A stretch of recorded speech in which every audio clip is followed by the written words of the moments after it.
Como eu vou arrumar o carro em 24 horas?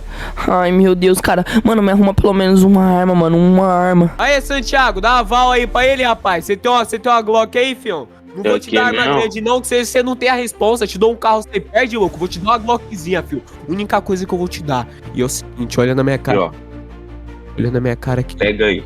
Olha no fundo dessa Juliette aqui. Você não tá enxergando nem a minha face, filhão. Você vai pegar essa Glock aqui e você vai arrumar a parada de novo. Porque se você chegar aqui e você não tiver com a parada, fio, você morre. E se você tentar fugir, sair da cidade, nós vai atrás de você, fio.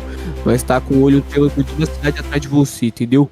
É isso mesmo, caralho. Pega essa porra dessa Glock agora.